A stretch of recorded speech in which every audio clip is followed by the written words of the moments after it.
Welcome to Grants Rock. One more time. Damn, I just did a contrarian show. I should be warmed up. All right, 3, 2, 1. Welcome to Grants Rock Warehouse, and tonight we are looking at the one and only album from Illinois band The Boyzz. It's the One and Done series. The panel's here. Let's get started. Talking bands no one talks about.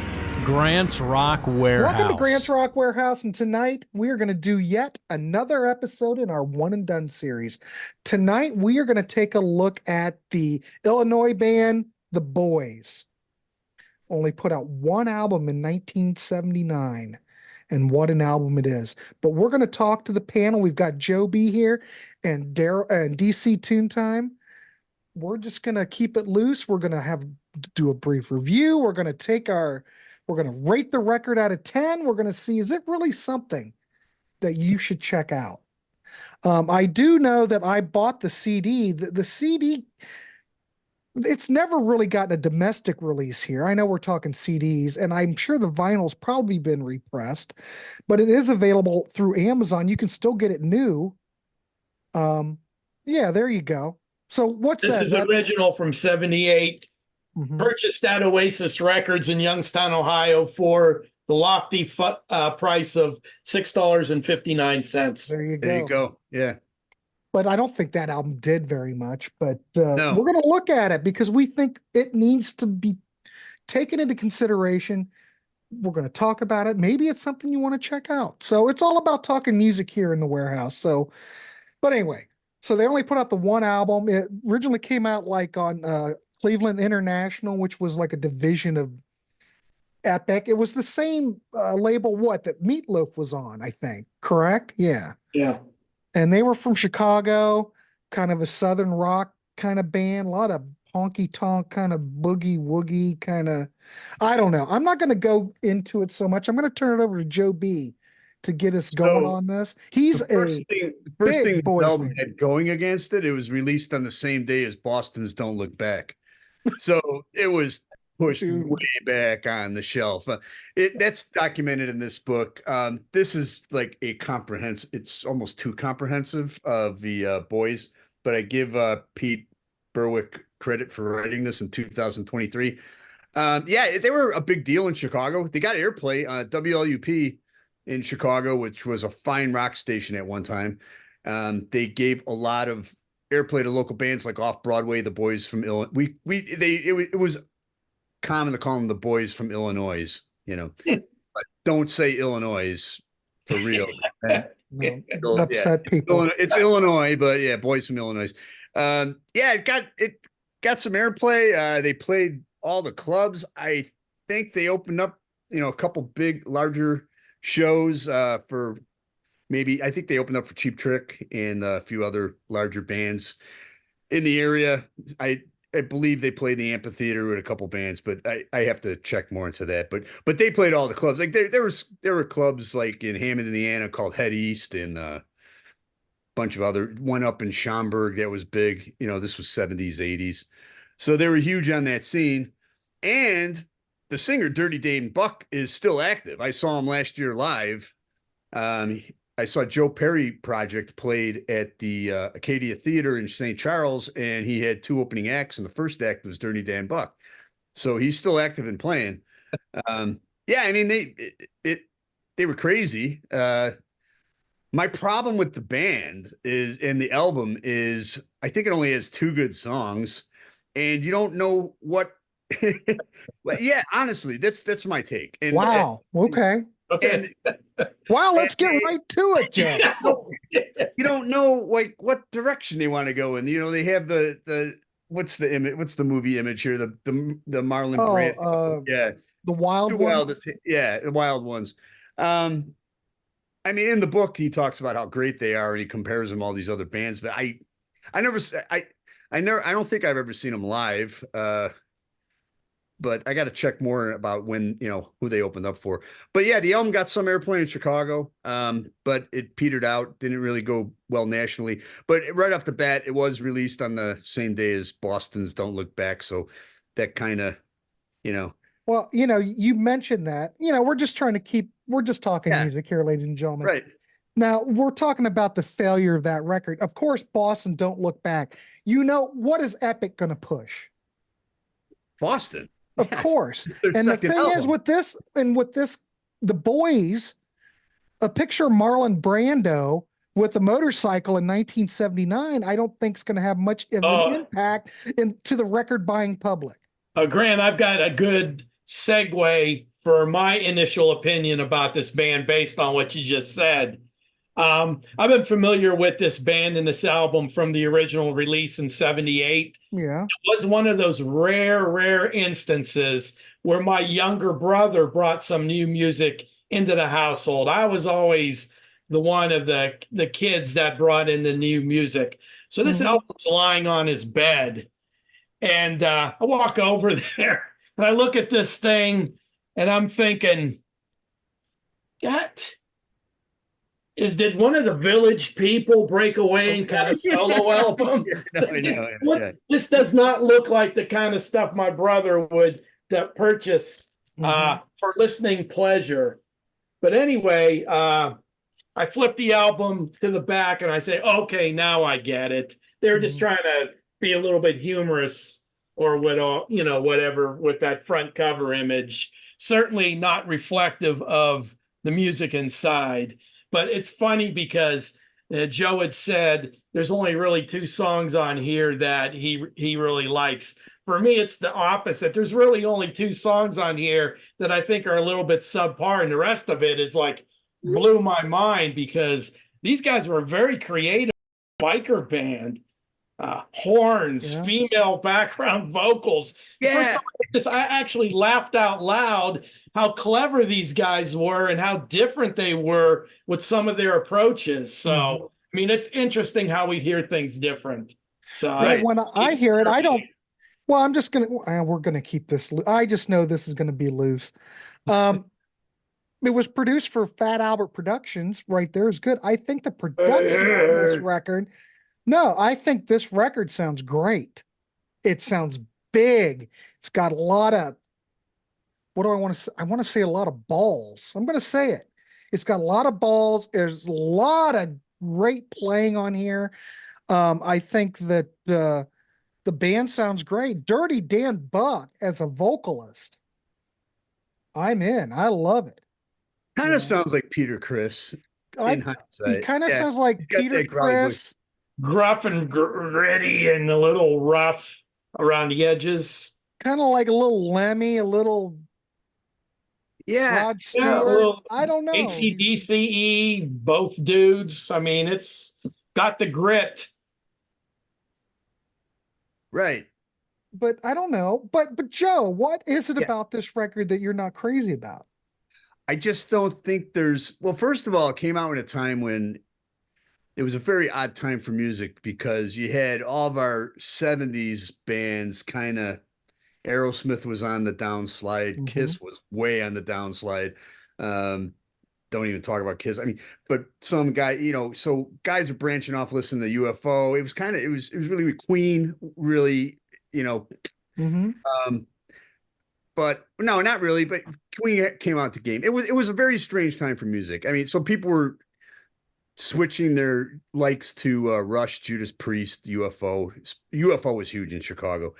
So my problem with the album is, like I said, it's all over the place. And Too Wild to Tame and Destined to Die are great songs. But other than that, I can't get into the horns. I can't get into the everything else. So I don't know. Joe stands with Martin Poff and where am I drawing a blank here? Who's always posting that hates horns too? Marlon. Marlon. Oh, he hates horns. Yeah. So I just it never resonated with me that much. And then and reading in hindsight, they really weren't from Chicago. They were kind of like they were from the suburbs, I mean McHenry, Illinois, and stuff like that. So were they really gritty in Chicago? Yeah, they were Chicago area, but no, musically though, it's like I said, there's 2 songs I really like, and the rest of the album I can skip, and that's basically what my take is. Like and that's why they never really hit it big outside of Mhm. Chicago. But like the whole music scene in general at this time was really, the landscape was changing. John Bonham was about to pass away around this time, I guess, and yeah, people were definitely, Rush was on the upside in Chicago. UFO was huge in Chicago, but even with UFO, Shanker left, and people were kind of pissed off about that as well. But Cheap Trick was in a strange state too, when their bass player left, when Tom Peterson left. But yeah, I don't know. I just, even when I bought the album, I'm okay. All right, I really want to like this, but Well, what would you? some songs? All right, this is it. This is why we do these ones. Kind and of like, dones. I don't know. I mean, I feel like a lot of these songs are like heavy show tunes, and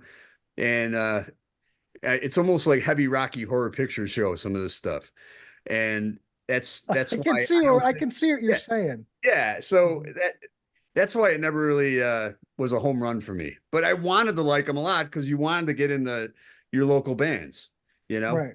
And like I said, WLUP in hindsight was a great radio station for that, because there's a great book. I interviewed them on my channel, and there's a story in WLUP. A kid comes in for an interview, and the disc jockey's like, "This guy will never make it. He's a jerk." And guy's name was Tom Petty. So but so these young bands that hit big in Chicago, but they got airplay on that on WLUP in Chicago. But yeah, I just I don't think it's a great album. I think Okay. it's What yeah, would you rate it? What would your rating be out of 10? 4. 4. All right. Yeah, for sure. Well, that's what we're looking at. We're looking at these one and done album. Why did they fail? Well, there you go. I wanted it so much to be a 10 because I was really searching for other bands, Mhm. because you get flooded in the late 70s with so much music, and then some of these bands are starting to tail off, and then you want that other wave, and that wave eventually came for me with the new wave of British heavy metal. But and Judas Priest started off, and then when I found Motorhead and those bands. But yeah, with the Boyzz, I wanted it to be so much more because they were a hometown band. Right. But yeah, it's a fun read, this book, but the listen, I don't know. No. I really want to hear Daryl's take, because Yeah, I do too. Yeah. you're from the Ohio and Chicago, very similar. Mhm. So Oddly enough, I'm in your state now, only in the Champaign area. okay, yeah. But the vast majority of my life was spent in Ohio. It seemed Grew like up that. Northeast Detroit, Ohio, and then Detroit, Cincinnati way. Detroit, Chicago, Cleveland were like that pocket of Yeah. in class, hard rock metal guys. Yeah. There were lots of bands that had regional success, as you say, Chicago, Detroit, Cleveland, Pittsburgh.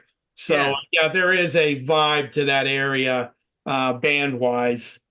For me, like I said, that's my experience with this band. Normally, I brought the new music into the household.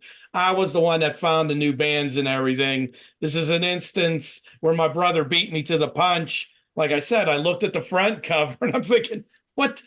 Yeah, no, the front was cover. one of the, like I said, I think one of the Village People spin off to do a solo gig, the Boyzz. And it has the masculine symbol with the male symbol. I'm thinking, oh, well, maybe doesn't seem like my brother's cup of tea, but yeah. But then I turned it around. I thought, okay, this makes more sense now. It's like the gods.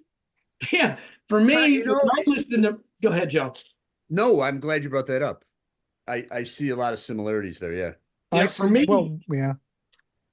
me, I don't even take music a lot of times in the context of the time that it's created. I picked this up and this is cover looks like 1950s. So I'm just going to take it at face value. I took the album out, put it on the turntable, and you're thinking biker band. The reason why this band so appealed to me is that they broke a lot of the, I don't know what you'd say is the normal ways that a biker band would approach their music. Like I said, with the horns, the female background vocals, the humor that these guys brought to these tunes. I mean, I fell in love with this album from the first time I listened to it. The lyrics are funny. It's toe tapping all the way through. I mean, I just love it. I mean, Is it toe tapping like Grand Funk? like the Grand Funk Railroad? Yeah, foot stomping, you Foot might stomping. say. Is it foot stomping? Foot stomping. Let's say foot stomping. Yeah. But they start off the album with Too Wild to Tame, and there's just a pounding drum beat that leads into this high energy riff and that gruff, Dirty Dan vocal. Like I said, Martin and Martin Popoff would hate the horns, but to me, it's most unexpected and it's fresh, and I love it. I appreciate that in a band. There's some searing lead guitar work here, and you even get some motorcycle effects there to round things out. Then you got Hoochie Coochie, and it's more of a boogie groove with a nice change of pace from the first tune. The female backing vocals make their appearance here, and it had me laughing out loud because it was so unexpected. Wake It Up, Shake It Up, Driving Rocker. I guess this was the single that was released from this album. Yeah, I could see that being the single. Yeah, love it. I mean, to my ears, I wasn't this massive, but I mean, there's so many factors that come into play. I mean, you could drive yourself mad trying to figure out exactly. I don't know where this would fit. I can't imagine Wake It, Shake It being on the charts.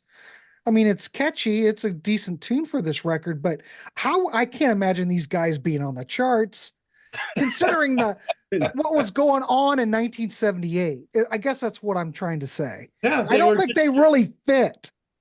Yeah, they were just kind of like some offshoot. Like I could never hear Molly Hatchet making the singles charts or Blackfoot. These guys have a little bit of Southern rock worked into the biker vibe. And that's probably why my brother bought this, because he was into all those bands back in the day. But you get Shady Lady, you get more horns. This is more keyboard driven than guitar. These guys always keep it interesting, though. That's one of the things I love about it. That song could have been released as a single, too, in my opinion. And those oohs and ahs by the female singers, and that spoken sultry female line. It just they would like every once in a while just throw a curveball into the song, and I appreciate that, and I think it works. Back to Kansas is the first only okay song here, and the other one I'm not too crazy about is let me think. Is it Diane Part 2? But even those two songs I like. It's just the other ones are a bit above. The Good Life Shuffle, the end, it's really.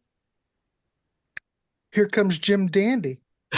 Yeah, I love it. It sounds like it was recorded in a bar. You've got the sounds of beer cans and beer bottles dropping on the floor off of tables and whatever. And I don't know. I'm hearing it totally different than Joe, but that's what's interesting about these shows. That's what's fun about these shows. That's what's fun. It's like, how can the same people who have this passion for music hear a album or whatever and hear it so differently? And it's just a very interesting exercise. But I love this album. And like I said, this is going back to 78. It gets lots of plays every year. Love it. Well, okay, Daryl, what would you rate it out of 10? When I'm in the mood for something like this, I'll give this album a 9. All right. I really like it. It's right at my sweet spot. I'll probably come in between that. There you go. Okay. But that's good. All right, perfect. Okay, this is my thoughts on it. I've been listening to this record. I like I said, I love the production. It's nice and thick and big and powerful. It's a powerful sounding record, I think. I don't think 1978 was their time. And I don't think that the album cover did them any favors. And of course, like Joe said, Boston came out on the same day. Well, you're doomed. Grant, just think if their front of their album cover was this, might have It would have served been a better. little bit better. Yeah. When I listen to this, all right, like Too Wild to Tame, rocking number with horns, kind of reminds me of Roy Wood. If you ever listen to any like old Roy Wood stuff, it kind of reminds me of Roy Wood. Kind of like not really the move, but Roy Wood solo stuff with Rod Stewart singing, because it sounds like a combination of Rod and Peter Criss. I dig Dirty Dan's. I dig his vocals. I like his vocals. Yeah, agreed. Someone mentioned Dirty Dan sounded like a coked up Peter Criss, and I'm like, wait a minute, Peter Criss was always coked up. So how more coked up can you be than Peter Criss? You can't. But I find that opening track, I think it's energetic and catchy. I like the cycle effects, the motorcycle effects. I'm fine. Hoochie Coochie, basic boogie woogie blues number thing. Just reminds me of Rod Stewart on steroids mixed with Black Oak, Arkansas. Mm-hmm. And I was going to say, this band to me sounds like Black Oak, Arkansas. A lot of it does. Like the Good Life Shuffle at the end. That is here comes Jim Dandy. That's what that is. All he need was Ruby Star back there. Well, Hoochie Coochie, when you mentioned you mentioned the female backing vocals. Yeah. It's great. It is Black Oak, Arkansas. And I know because I'm prepping for that damn show. It sounds like Black Oak, Arkansas. Yeah. Okay, if you took the Gods, which are a rock and roll machine from Central Ohio, and mixed the Gods with Black Oak, Arkansas, their offspring would be the Boyzz. Oh, that is gold. That is a gem of thought right there. And I like the Gods because they are a rock and roll machine. Yeah, how could you not? My favorite track on the record is Destined to Be. And I like the driving bass, the big production, but this song reminds me of the Gods the way it starts out. The organ's great. I love the track. I like the instrumentation where everybody's going back and forth and trading back licks. Yeah, and that's it. Like 7 minutes long, and it really lets the band expand. It lets the band really shine and do their thing. You got that double track guitar thing. Yeah. This track works 100%. Wake it up, shake it up. It's kind of like hard rock horns. It's almost like the horns are like, is this like Blood, Sweat, and Tears mixed when hard rock? I don't know. It's odd. When you mentioned of the wrong era, and you just mentioned Blood, Sweat, and Tears, that caused me to think about the era Chicago, of Steppenwolf and Blood, Sweat, and Tears. Maybe it had this band hit late 60s, 1970, 71, they would have fared better. I don't know. I think they would have, but the thing that I think killed the Boyzz was, of course, what I mentioned before, but I don't think these guys sound all that original.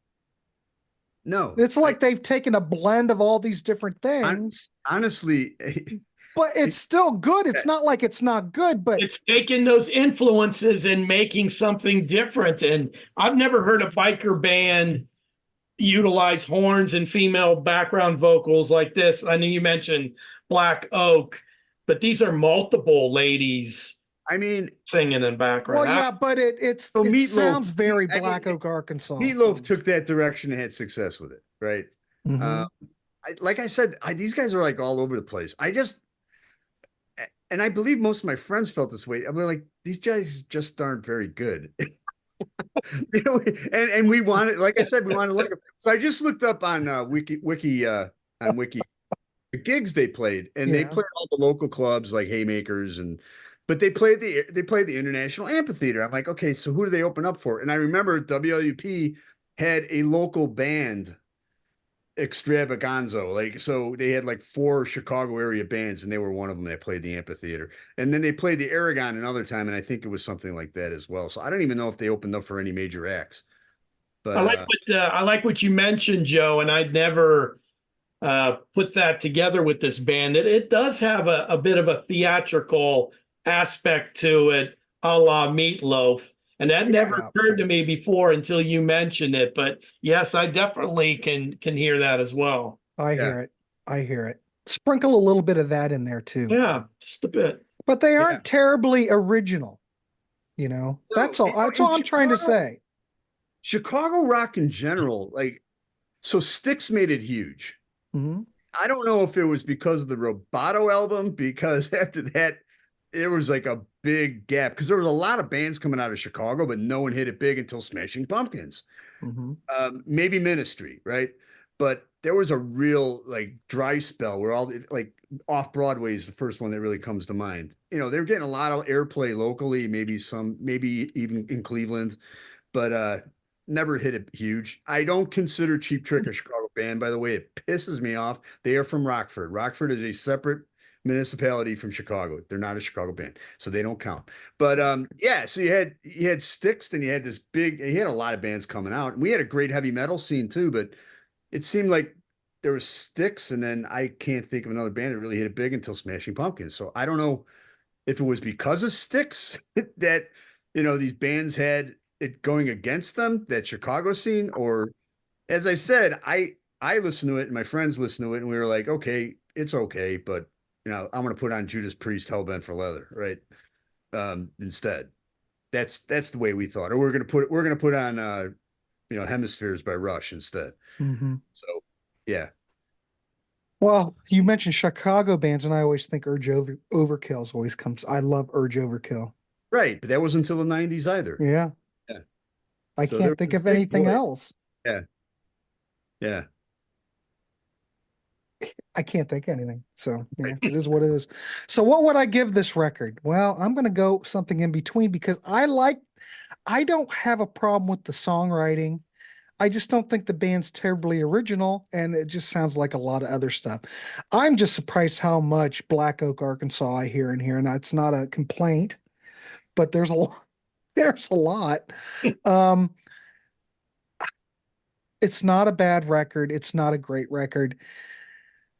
I do like it. Would I get rid of it and trade it in? No, I'd keep it because I do think there's a lot here, and I might play it in some listening parties and see if I can get some other input on the channel and see what people think of it. I would give it I can give it a solid 7 out of 10. It's not nothing. It's not a classic. It's just good rock and roll, but it's not terribly original. Right. Mhm. And I think wish I would have liked to have seen them. They played Chicago Fest too. Again, we went to see almost everybody at Chicago Fest. For some reason, we didn't go to see these guys. So Chicago Fest was at the old crappy Navy Pier, which is becoming crappy again. Thanks, Mayor Johnson. But anyway, that's another point. But it's yeah, but they had everybody play there. I mean, huge acts to up and coming Scorpions and Iron Maiden. Iron Maiden's first show at Bruce was there. Scorpions' first U.S. show was there. So, but for some reason we didn't go see the Boyzz. I guess there's so many other bands to see that we didn't want to go out of the way. But I wish I would have seen them live to see, because in this book, I mean, if you want, this guy rates them like he's comparing them to Aerosmith and the Stones, right? And I don't know if I'd go. well, we all hear it differently, Joe. Yeah, we So do. We do. Look at Mr. Nine here. yeah, It's super comprehensive. So if you want everything on the Boyzz, get this book. This guy it does a great job. There's hardly any pictures on it. It's all words about the Boyzz and the music scene. But I wish I would have seen them live to see how much energy there was. Mm-hmm. yeah, you might have a little bit of a different opinion. Maybe they were really a live band. Right. Yeah. Cheap Trick, I'm going to go back into Cheap Trick. It's always hard to capture Cheap Trick. Well, no, it wasn't hard to capture Cheap Trick and their sound, because anything that the original album, the Tom Werman albums, even though the Tom Werman albums had strings and synths and stuff, it sounded like Cheap Trick. Once you got Todd Rundgren involved and started making them play Ovation 12 strings, and there was no balls to Cheap Trick anymore. They didn't sound like Cheap Trick anymore. Yeah, it sounded like Robin Zander, but maybe I don't even know where I'm going with this. But what I'm saying is that maybe the Boyzz maybe this isn't really their best shining moment. Maybe they were a great bar band, great live band, and they Oh. might have sounded totally different. I don't know. And They sound fine on this album, and I'm thinking from the material presented, unless they were complete incompetence live, this had to be a dynamic band to see in person. I'll tell you what. Judging by the songs. well, the and record has a lot of energy. I don't know how they couldn't score well as a live band. I really don't. But here you go. Like, so I see Dirty Dan, and I was surprised because I didn't even know if he was announced as an opening act, and he plays before Joe Perry. It was him, another act, then Joe Perry. And when he went into the Boyzz tunes, the crowd erupted, and they had a sold out crowd for sure for Joe Perry. So there's still that affinity there with the old Chicago rockers. And yeah, Too Wild to Tame for sure got play on the radio here in Chicago, and Destined to Die possibly, but Destined to Die, those were the two songs that really, people went after. Yeah, I don't doubt that. Yeah, and I found out that although Epic dropped him, they did record a second album that was never released called Midwest Kids. And then I think they went around going as the Bees. There were a couple guys branched off into the Bees. And maybe they were more new wave, I'm thinking, or something. More pop. I just ordered that. I hadn't heard it. Yeah. So I ordered it. It's in print. Yeah. So I thought, I don't know. Someone actually in one of the chats, one of the shows, someone, I don't know who it was, recommended getting that. They said it's a really great record. Okay. I don't know. I'll be curious to hear your thoughts, Grant. It's another one and done. Oh, yeah. There you go. I just think these series are great, Grant. So thanks for having me on. Sure. All right. It's all about talking music. Yeah. It was great to have Joe here because he lived it. He could keep the vibe of the area and the area. The other thing too, so my concert going days, but I couldn't go into the clubs, right? Until I was 18, 19, 20. So I wish I could have gone into a Haymakers or Park West more and seen these bands in a club setting. Cause I was only, when I turned 15, 16, I only went to the amphitheater. No one played the stadium when they built Rosemont. So the bigger venues, right? But I would have loved to seen a show at like Head East in Hammond, Indiana. Has so many. Iron Maiden with Diano played there. And like, I would have loved to seen shows like that. But, my club days were not there yet. Yeah. Yeah. I saw some great bands at the Cubby Bear at the Metro and the Cubby Bear. You ever want to talk about that? That's within a block or 2 blocks of Wrigley Field, those two venues, and great shows there. But yeah. Wow. There's something about seeing bands in those smaller venues, especially when they're young and hungry. Like I saw the Tubes in Youngstown at a place called the Tomorrow Club, which then became the Agora of Youngstown. Yeah. But this when that first album was released, and by the end of the show, there must have been 12 Tubes and Tubes associates on that stage. Fees on stilts. You've got topless women dancing around. It was just off the charts. It was incredible. What a show. It blew Young D's mind. Yeah, you weren't expecting that. I was not. I'm glad you brought them up because in a way, they had a strange direction when they first started out. And Fee Waybill's the first guy to admit this, but then Fee Waybill says, okay, we went this pop direction. They got huge. Then he started writing songs with Richard Marx, and Richard Marx made him a ton of money. But yeah, it's interesting. I saw the Tubes on a bill with, it was Rush, Foghat, the Tubes, and Southside Johnny and Amboy Dukes. So you can imagine how Southside Johnny and the Tubes went over in Chicago at a Foghat Rush show.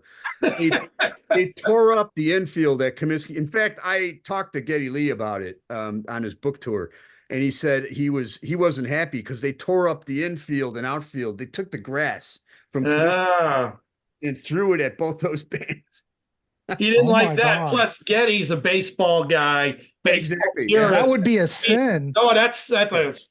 That's what he said. He goes, sin. He goes, the only thing I remember about that show is I was so angry that they tore up at that ballpark. So yeah. Yeah, I Yeah. saw the Tubes. It was an outdoor show. It was Marshall Crenshaw, the Tubes, and then Hall and Oates in That's 1983, 83. solid. Oh That's when they boy. went pop, and that's when they got huge. So yeah, Mm-hmm. I don't And know. the Tube show, they were absolutely a riot. Yeah, It was a right. blast. The Chunks on Tubes were dope. great. But anyway, back to this band. Yeah, sorry guys. No, we want honesty. We want That's honesty in the important. warehouse. And I hadn't listened to it for years, and I put it on, and I have a group of friends I still text. We're in a big text group with guys that like I've known from 6th grade. And I even throw that out to them, and they're like, yeah, they're okay. I mean, I got all that back. So with my circle of friends that went to concerts and listened to music, that's how everyone basically felt. But we Okay. wanted to love them. We wanted another big band out of Chicago, you know? Yeah. Yeah. Well, that's what we like, Joe. We want honesty, and as Grant can tell you, whenever we do our yearly shows where we give our top tens, Oh, yeah. listening parties, I get hammered on a regular basis, big time, because there's a lot of hate. But it's all in good fun. We just roll Yeah, with it it. is. Yeah. No one gets upset. Yeah. It's just really interesting. I love to hear what everybody thinks about the same album or band. It's just very interesting to see people's takes. But I'll tell you what, if people really want to delve deeper into the Chicago scene, get his name is Rick. There's a book on WLUP. And it's on my channel. I interview the guy. His name's Rick something. But Grant, I'll email you the Okay, cool. All right. notes. You can really dig deep into the radio station and how big it was, and Disco Demolition and all that stuff. Mhm. So the disc jockey Steve Dow had his own band, and he played with the Boyzz at the amphitheater. So it was a whole scene. And then Speaking of insanity at ballparks. oh my God, I was there too. That was crazy. Yeah, that was probably the craziest thing I've ever attended live. I was at the Mike Tyson fight where he bit a hand of Holyfield's ear. Oh And I my. would say the Disco Demolition was a lot crazier than that. Oh, God. Oh, God. Anyway, All right, cool. Well, we'll tally this. We're kind of in the, I don't know, it comes up to a 6.6. So I'll take it. That's not Yeah, bad. I'll That's take it. okay. I mean, yeah, that's good. Yeah, it's whatever you think it is. Yeah. You know, hopefully we've turned you on to it or turned you off to it. It's just about checking these records out that you might not have ever heard about it. yeah. And Pick is the it worth person it? on the panel you think's got it together, and the person Honestly- thinks nuts. Honestly, if you can get it, check it out. I mean, there's 2 songs worth listening to in my And they're great. Yeah, so it's worth checking out the 2 songs, and it's Yeah. worth checking out Chicago rock history. So There you yeah. go. There you go. What a way to end it. All right. I want to thank Joe B and DC Collins for coming here tonight. It's fun talking music. The Boyzz, 1979, one album. It's the One and Done series. All right, gentlemen. Thanks for coming on. Thank What's you, Grant. next Joe, on good the to see you. channel? yeah, all right. So, all right. We'll see everybody. Take care.